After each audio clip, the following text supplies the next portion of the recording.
Happy New Year's, everyone. Thank you again for joining us to catch up on all that New Hampshire has to offer in terms of international news and connections. Once again, I am Tim Horgan, the Executive Director of the World Affairs Council of New Hampshire and your host of the Global in the Granite State podcast. I'm here to lead you through this crazy world we live in and help, hopefully, to make a little better sense of it. Today, we hear from two former ambassadors and gain some insights into the real foreign policy issues that face the country.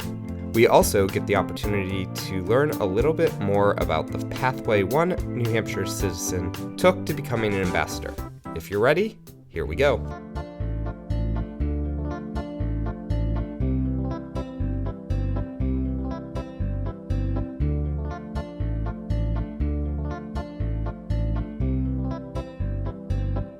Whether we're Republican or Democrat or Independent, I think it's the most complicated, complex agenda we have faced in our lifetimes. That's Ambassador Nicholas Burns of the Harvard Kennedy School of Government. He recently joined the World Affairs Council of New Hampshire and its members at their annual fall forum. The ambassador shared his insights, opinions, and expertise on top international issues that will face the nation moving forward. When a lot of times my daughters who are younger say, this is the most challenging time in the history of the country, it's not. So what does the ambassador consider the biggest crisis the United States has ever faced? Right along with the American Revolution and the two world wars. The South's rebellion, and that's the way to think about it, against our union. That was the crisis of the history of the country. After laying some basic groundwork, the ambassador dove right into the challenges he sees as facing the nation. Give you a sense from one person's point of view of the big challenges that our generation and our kids are facing around the world, and really 5 trends that I think are now dominant globally that we Americans have to appreciate. And the first will not surprise you. It's all about the economy. Global trend line number 2 is this, and I think we all know this, but I thought I should say something about it. The balance of power globally is shifting very dramatically. Russia's not done yet. Don't underestimate Putin. He's the longest-serving global leader. He's 20 years in power. He's cynical and he's brutal, but he's effective. Big issues like climate. There are 7.6 billion people in the world. Every single one of us is affected by climate. Cyber challenges. Everything from bank accounts being invaded to the Russians running a cyber offensive against our 2016 elections. Speaking to a crowd of over 200 people, the ambassador dove deeper into these topics and provided further insights into why each of them factors into his top 5 of pressing issues. These are the highlights from this conversation. The length of this expansion since the dark days of 2008 and 9 is unprecedented in recent economic history. Now, I've been to Claremont. I go there every year, so I know that not everyone is doing well, but across the country, this is an interesting time. It may be just about to change. Every economy, major economy in the world is in positive growth, but the U.S.-China trade war continues. I think President Trump deserves some credit. Let me say something nice about it as we start. He saw this massive problem of American job loss to China over the last 30 years, in essence because China didn't play by the rules. They didn't play by the rules of the World Trade Organization, and they took advantage of the United States and a lot of other industrial economies. And really the first president to do something about it that is consequential has been President Trump. This is a warning sign. We are the 2 largest economies in the world by a country mile. And so when we continue to fight, the reverberations are felt globally. That's going to be a problem for global growth. China's the major issue for the United States and the American worker, and job loss in communities in New Hampshire. If we want to contest China, we should have Europe on our side, and Japan on our side, and South Korea on our side, and Canada and Mexico on our side, but we simultaneously sanctioned all of them. And Germany, which is the engine of growth in Europe, the largest economy in Europe, the biggest manufacturing country in the world next to China, the great export nation, it's flatlined, no economic growth. That's a warning sign. The warning signs are there. And it's inevitable in a capitalist global economy that economies rise and economies fall, and markets go up and markets go down. We've been on a high. Some people would say a sugar high from the tax cuts, these historic tax cuts. We're going to have to pay for them. in the next 10 or 15 years, the warning signs are there that at some point, 2020, 2021, we're probably going to slide into a recession. My economist friends tell me. And so we've just got to be cognizant of that because this dominates global politics. He also shared his thoughts on shifting global power. We've held most of the power in the world, economic, political, military, for 500 years. If you think of the Portuguese Empire, going back centuries, the Spanish Empire, the Dutch global empire that really only came to an end at the close of the Second World War in places like Indonesia. Napoleon's short-lived empire, Britain's 150-year run as the greatest power the world has ever known. And then sometime in the Second World War, the torch was passed to us. In the next 30 or to 40 years, most of that economic, manufacturing, political, diplomatic power is going to be here. By 2050, there'll be 5 major global economies. The EU will still be a major global economy because of its vast size, but the other 4 are going to be China, the United States, Japan, and India. And by 2050, and certainly probably before that, the 4 strongest military powers in the world will be the United States, China, Japan, and India. We are powerful. We're very powerful. In absolute terms, we're the strongest country in the world. But in relative terms, a lot of countries are gaining on us. To illustrate that, in 1950, when most of the world, Asia and Europe, had been destroyed by the Second World War, the United States had 50% of global GDP, 50%. Of all the activity in the world, economic, was the United States. We're back down to about 22% right now, which is where an economy of $17 trillion and 326 million Americans should be. We were used to being the king of the hill. We were used to organizing every coalition and telling a lot of countries what to do. I think those days are over when China's a near peer, when the European Union in economic terms is close to us, when Russia still has nuclear weapons, and a very opportunistic, agile, devious, and cynical leader named Vladimir Putin. To finish up on his discussion about shifting global power, he left the audience with this thought. China's returning to global power. I use the word returning. If you read most articles, they talk about China, they think China's rising to power. Yeah, it's rising. But for 18 of the last 20 centuries, China's been the largest global economy. He also took some time to talk about the confrontational nature of the U.S.-China relationship. The United States has Japan, South Korea, and Australia as treaty allies.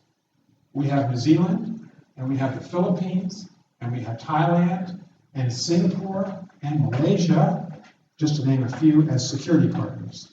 We have India, which is not an ally of the United States, but now the second largest country in the world by population, aligning with us.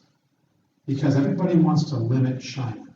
Nobody wants to go to war with China, but limit China. The Chinese are trying to end the period of American military power in East Asia. It's too important that the leading democratic country maintain its military power here. Chinese are developing a blue water navy, ballistic missiles to push our U.S. carriers off the coast of Chinese border, cyber offenses against the American military. There's a real battle for military power, and you want to compete, but you don't want to collide. Here's an ironic thing for a lot of us to remember the Vietnam War. You go to Hanoi today. Here's what the Vietnamese say.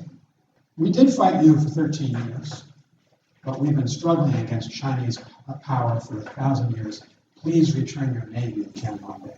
And so right now, the battle's being fought by young researchers at universities. Chinese have one advantage. The PLA, the People's Liberation Army, can go into any Chinese tech company, Tencent or Alibaba, or any university and say to a PhD in engineering, you're working for us now. You're going to help us develop this military.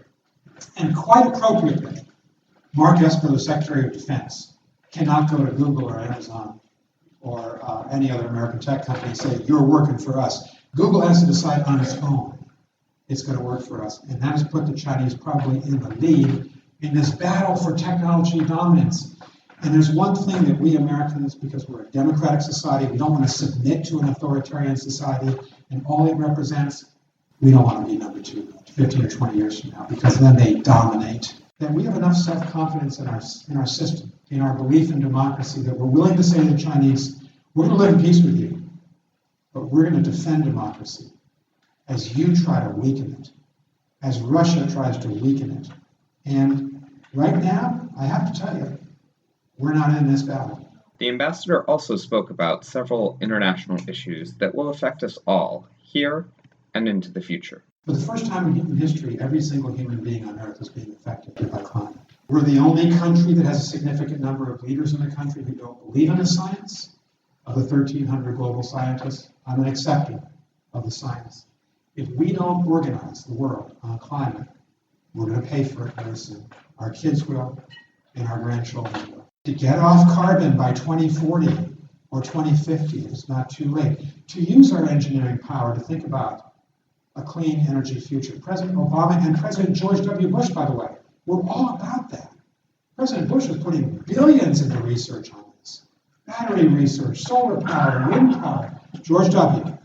from Midland, Texas, he understood it. We have to organize on human trafficking. That means we have to organize globally. And the U.S., because of our power, has to be part of it. To the North Koreans breaking into Sony's database and injuring Sony. To space-based wars built on cyber offenses. Pandemics.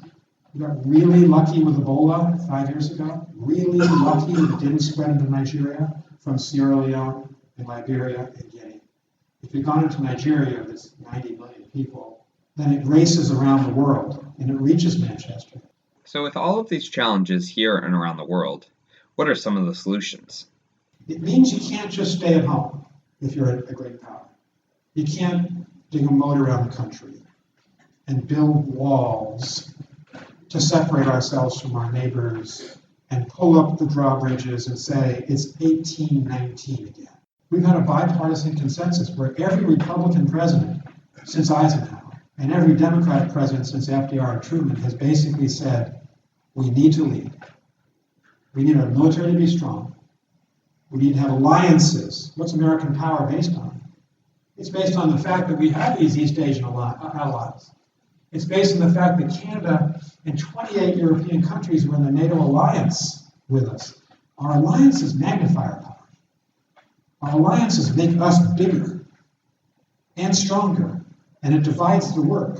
As an example of this, he relayed the following conversation he had with former Secretary of State Condoleezza Rice the day after the 9/11 terrorist attacks. And the next morning at 10 a.m. Brussels time, 6-hour time difference, I called Condoleezza Rice, who was then the National Security Advisor.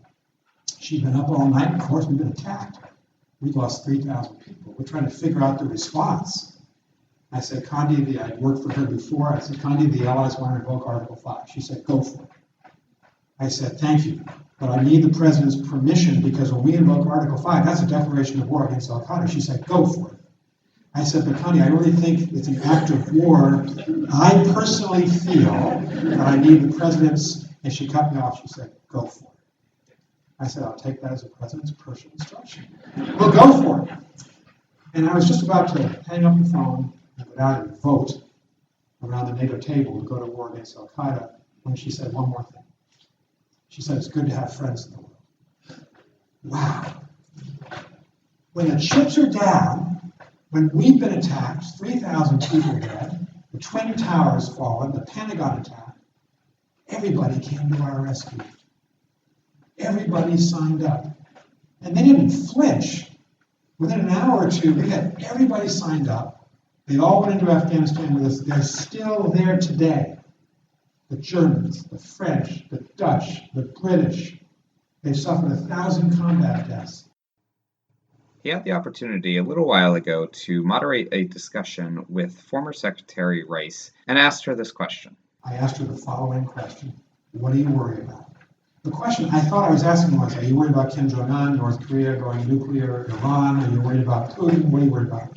Now, missing the beat, she said, we've lost our self-confidence. She's not an overt critic of President Trump. I don't even think she was thinking about him. She was just saying, somewhere along the way, we lost this faith that we've got something to give to the rest of the world, that we do have to lead. We don't have to fight every fight. The major battles are here at home. The major effort has to be here, but we have to be active in the world.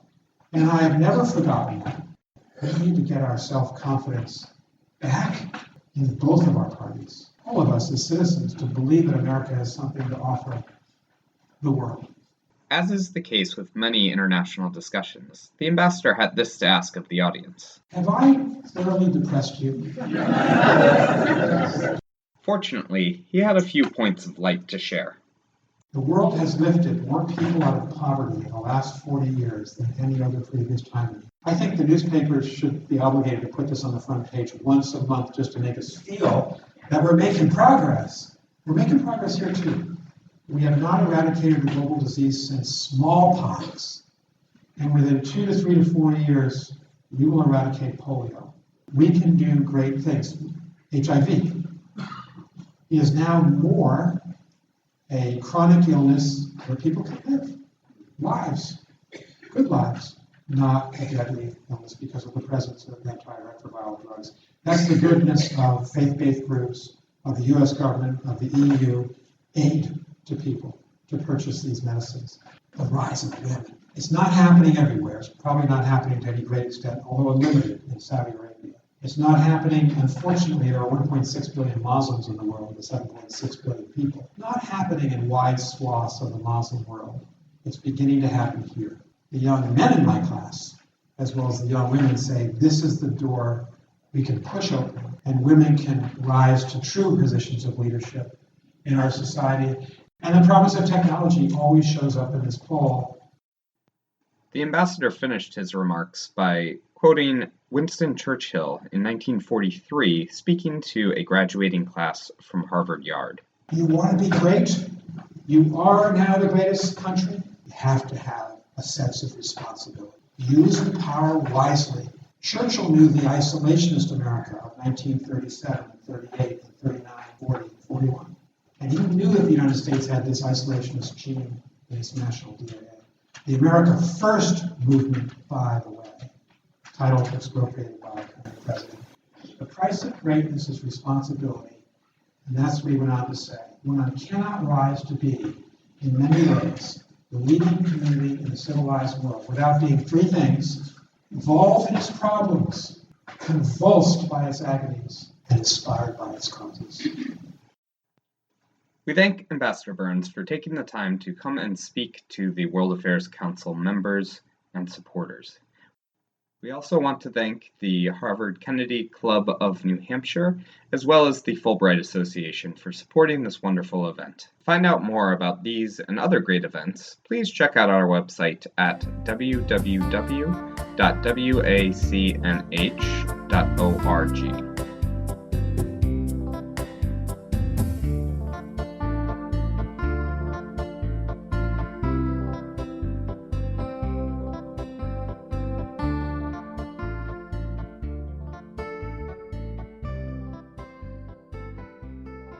New Hampshire has a long and interesting history of favored sons filling the roles of political diplomatic positions around the world.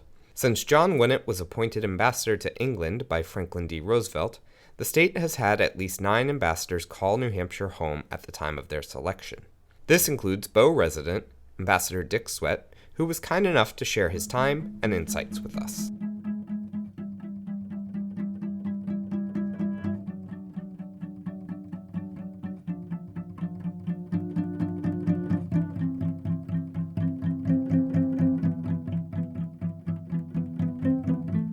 You ever wonder how someone becomes an ambassador?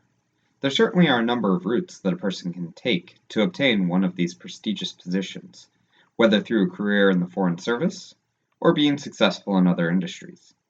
It is certainly not easy to rise to one of these positions of power. I took the time to sit down with former ambassador to Denmark, Dick Swett, to talk about his international experiences before, during, and after his time serving the vital interests of our nation. One might not think that architecture is a great jumping-off point for a future ambassador, but this is where our story begins, highlighting the fact that life can throw you several curveballs along the way. Well, I started out as an architect with a degree from Yale University and was designing high-rises on the West Coast when I got out of school in San Francisco, and very quickly came to feel very strongly that high-rises are not the most efficient and most appropriately utilized architectural structure in our world today. They're inhuman. They, of course, make a very big impression. And that's what developers really like about them, is that when you walk down the street and you see this 100-story structure, it is impressive. It is gargantuan, and it is appealing to that particular part of the ego.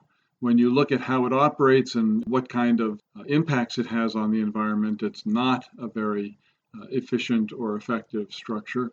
And in that regard, I came to recognize that the ego statement is less important than the economic or the ecological statement. So I started moving away from that. After becoming disillusioned with the architecture scene on the West Coast, Ambassador Swett decided to move back to the East Coast and start a business with his father.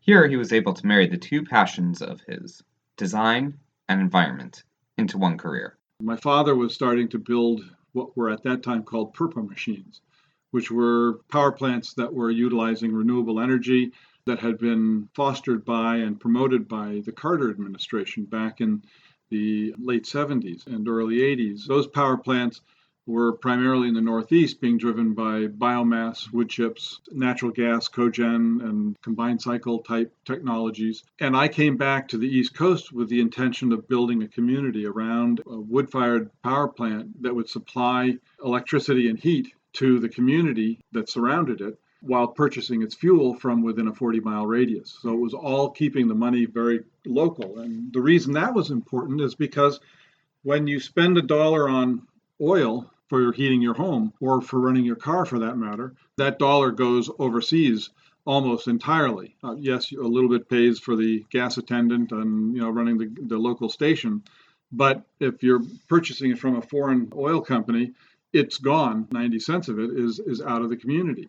If you're purchasing your fuel locally, not only is that money staying local, but it works from 2 to 6 times in producing other economic value, running a grocery store, keeping the lights on at the town hall. I mean, all of these things are generated from that income that is being produced and used in that local community. So the idea is, if you can keep that expenditure or that economic activity as much local as possible, you end up creating more opportunity for local businesses to thrive. This idea of keeping economies local and building communities designed for local benefit will come in handy later as we look at the post-diplomatic career of the ambassador, so do keep this in mind. However, you may be asking yourself, how does a person interested in local economies in New Hampshire go on to become an ambassador to an important European country and ally? Well, here comes another one of those famous curveballs. When the economy tanked in the late 80s, and I was basically left without a business. The project we were working on, the contract was canceled because there was no reason for consuming the electricity for the utility, so they canceled the contract. And I decided to do something less risky and get into politics in New Hampshire at that time as a Democrat, which my parents thought I was crazy. I understood how the economics and the environmental aspects of these machines were favorable as opposed to the oil and natural gas facilities that were mainly being utilized at that time. And so that got me interested in the politics of things, because I saw that the oil industry had absolutely control over how energy was used in this country. After a couple of years in the U.S. House of Representatives, the ambassador threw his hat into the ring for a U.S. Senate seat in 1996. As history will recount, I ran for the Senate in 96 and was announced the victor by the 4 major networks over the incumbent Senator Bob Smith here in New Hampshire. And after that all was done 3 or 4 hours before the polling booths closed, I woke up the next morning realizing that I had been defeated by a narrow margin and that the senator was elected to a second term. So I had a very exciting opportunity to talk to everyone in the cabinet of the president, as well as the president and the vice president, thinking that it was for celebration the night before. And then in the next several days, it was a lot more painful conversations and condolences of a loss. However, one loss can turn into another gain down the road. which is exactly what happened to Ambassador Swett. So when the president called me, he was gracious enough to ask what I was doing next and what were my life plans. I said, well, I was planning on being a senator, and that didn't quite work out. And he suggested, well, maybe you would enjoy being an ambassador. And I think part of that had been because when I was in Congress, I voted for the 1994 crime bill, which had in it an assault weapons ban. And that assault weapons ban was critical, I felt, to reducing the violence in our streets. Out of 792 assault weapons that were being manufactured at that time, this was going to touch 14 to 17 of them. And I felt that that was certainly not going to deprive anyone of their Second Amendment rights, but it was going to make an important statement about what we needed to do about violence in our streets. So, as he was prepared to accept the position, what were the new ambassador's thoughts on the country of Denmark? An absolutely wonderful country that is small in size, but really punches above its weight because of its interest in international issues and the very high quality of life that it has been able to create for its citizens. He also felt quite at home upon his arrival to this country. Because of the fact that Denmark has an extremely high value placed on integrated design. Whether you're talking about architecture or environmental or educational or legal design, all of these things are spoken about with a common voice, with an intent that they all touch and influence and therefore impact and promote one another. And the Danes have been able to create a wonderful society because of this kind of integrated look and view of how everything fits together. I asked the ambassador what his role was during his time in Denmark, seeing as how it is such a strong and stable partner for the United States. Well, strong ally and good global partner. I mean, Denmark was the second country to recognize the United States. First was Morocco. Then we had a little problem with the Barbary Pirates. So they were an inconsistent supporter. Denmark has been a consistent supporter from the very beginning, back in 1801 or some early time like that. What I did as an ambassador is similar to what other ambassadors do, and the easiest way to describe it is you're really kind of like the mayor of the U.S. community in that country. So your first responsibility is looking after U.S. citizens abroad, particularly in the host countries where you're located. But beyond that, you're also the eyes, ears, and mouth of the administration in that country, and you work on issues that are important to both countries. And I felt that if you're going to have a productive diplomatic relationship, it really has to be a two-way street. So the first thing that I did was, as an architect, I always look for ways to build these structures of diplomatic relations. And so I looked for the four cornerstones of, that edifice that I was going to build, in which I would house my diplomatic career. And they were fairly standard in three of them, such as economics and trade, also law enforcement, dealing with military and intelligence activities. But then they started becoming more specific when you think about human rights, which was a very important issue. The Danes are always extremely good at looking after and protecting people's rights and speaking out for them. And then lastly, one that I called, that was very particular to me, I called design diplomacy. During his time there, he focused his efforts on this idea of design diplomacy, similar to art or cultural diplomacy. He brought together industrial, environmental, commercial, and other design industry leaders to learn more about the integrated designs that Denmark has been working on for years, as well as how to look at how art and culture can shape political discussions. So, what does one do for their third act after an ambassadorship?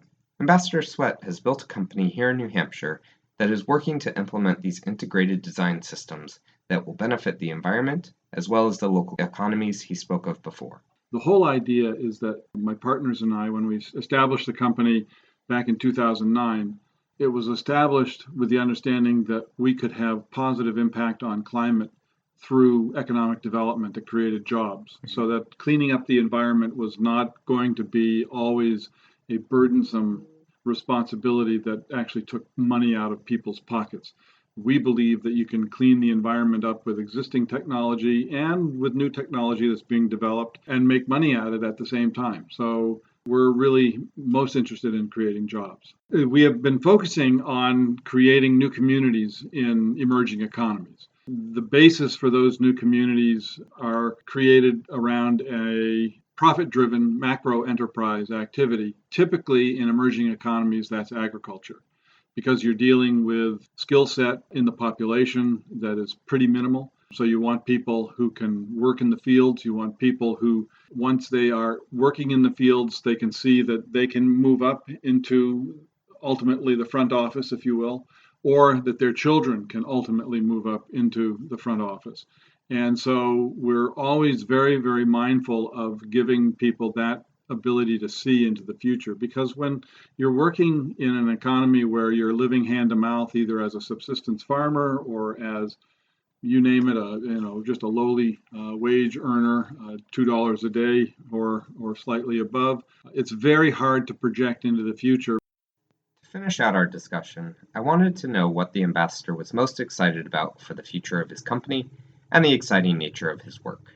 Getting my first full community done, and I think it's going to be in Sudan. I'm heading over in the month of January. We are not breaking ground yet, but we are announcing the partnership between an American company, my company, and the large Sudanese sugar company that we have convinced not to increase production in sugar, but rather to increase production in food security, such as sorghum and sunflower seed oil and the things that are basic staples that will go to the World Food Program in helping to feed the 857 million mouths that the World Food Program is responsible for feeding. 8 million of them are right around the Sudan area. 80 million are right around the East African area. And we want to show that this is something that can be produced locally, it can be produced cost effectively, and it can begin to reduce the problems of starvation and malnourishment in the African population in an immediate sense, at the same time creating jobs for the people in the local area. So you'll always, wherever I am, you're going to always find those two things coming hand in hand, and they don't happen one without the other.